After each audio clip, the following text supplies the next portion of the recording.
Tre'Davious White, free agent, same agent as Tre'Davious Ward, who mentioned on social media that if the fans or the team is interested, he could be the middleman and work it out. Do you think the Niners should go after Tre'Davious White? No, I don't. And here's the thing. I think Tre'Davious White is like, it's all about timing, right? If you had said this name like 3 years ago, yes, Right. absolutely. This was the guy. I mean, you had to have this guy. But then if you watch him coming off the injury, I mean, he's not old. We're only talking about a guy who's what is he, 29? But Yeah. he's had major surgeries and injuries.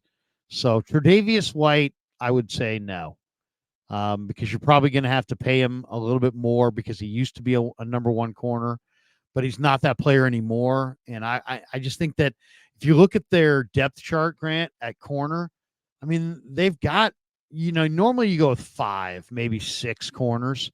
They have Mooney, Ambry, Lenore, Womack, Luter, Isaac Yadam, who they just signed as number 6.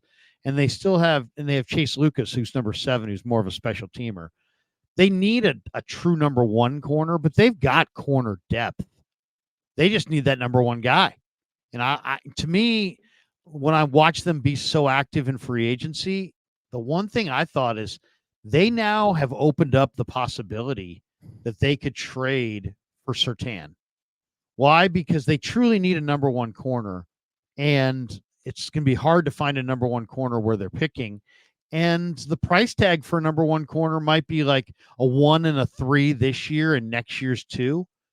Well, that might be pretty doable for the 49ers, to be completely honest. And if you could get Surtain at the end of round 1, I mean, there's a right and a wrong time, in my opinion, to trade for the veteran. You trade picks for a veteran.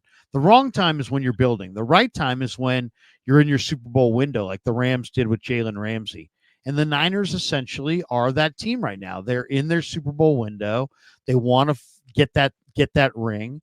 You could try to find a good corner in the draft, or you could just trade, for a guy like Surtain. And I think Denver's up to make the move as well. So I could see Surtain. I know there's been a lot of talk about it, but I think this is the right year to actually do it. Yeah, I disagree on that. I mean, he's good. I don't know if you get him for 31, but I still think it's too good of an offensive tackle class to pass up on.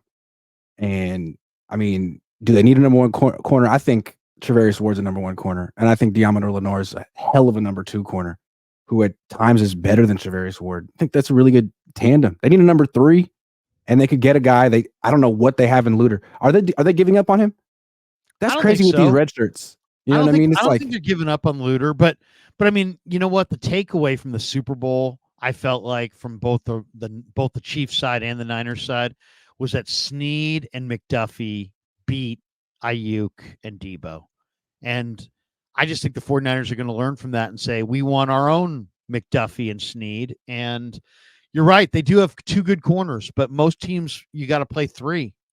And that third guy matters. And do you want my question on that third guy? Is he going to be outside or is he going to be in the slot? It's possible they want to keep Lenore outside and they're looking for a nickel. That could be what they look for. Yeah, there's that. Or they could make Lenore's a pretty aggressive tackler inside. They can make him the slot and look for an outside corner who's a true number 1. I mean, those are hard to find. So you want someone better than Tre'Davious Ward, who was a Pro Bowler this year. Like you're looking for a like top. Hard to find. Surtain would be one.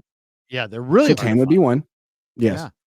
Okay, fair enough. And they're not worth trading. Usually I would say there's no way that's worth 3 picks. But on this year's team, if you could make a trade and make, because like I was doing a thing with the coach on Saturday, and I asked Coach this question. He's like, I don't like it. I don't like the idea of it. And I said, well, let's just do a mock draft. And in our mock draft, he had Graham Barton in the first round, and I forget who he had in the third round. But I'm like, so Coach, you wouldn't move Graham Barton in this third round pick for Surtain and then, maybe a second next year? And he's like, no, he wanted to stay with the vet, the draft picks. And I'm a draft pick guy myself. I'd rather stay with the draft picks. But in this scenario, the Niners have not demonstrated that they can pick, great players on the perimeter. If I felt like they could go into the draft and find great perimeter players, I would be like, yeah, don't trade, just keep your picks and draft. But is TJ Tampa a number one corner? I don't know. I don't know. I don't know which of these guys. Quinyon Mitchell, Terrion Arnold, Nate Wiggins, McKinstry, those guys are all going to be gone. So you're going to be looking at that next group of corners, which is Kamari Lassiter from Georgia and Rakestra from Missouri and TJ Tampa. And I couldn't tell you of that group who's going to be a number one corner or if any of them have the potential to be a number one corner. So I was just thinking, man, get the number one corner in a trade with Denver. And if you give 3 picks over 2 years, so be it. What do you think of I don't like the idea of having an opportunity to draft an offensive tackle at the end of round 1 in a really good class, someone who could be better than McKivitz right away and passing on that. I don't like that because they've had such a tough time getting offensive tackles. What about like Tyler I'm looking Guyton? at the group. I'm not to interrupt you. I'm looking at the group. You mentioned Tyler Guyton. Trent Williams loves Tyler Guyton because I talked to him about it at the end of the year. He's like, oh, this guy's a road grader as a run blocker. So he would be the guy I'd be looking for at 31. And I'd like to have Tyler Guyton. Don't get me wrong.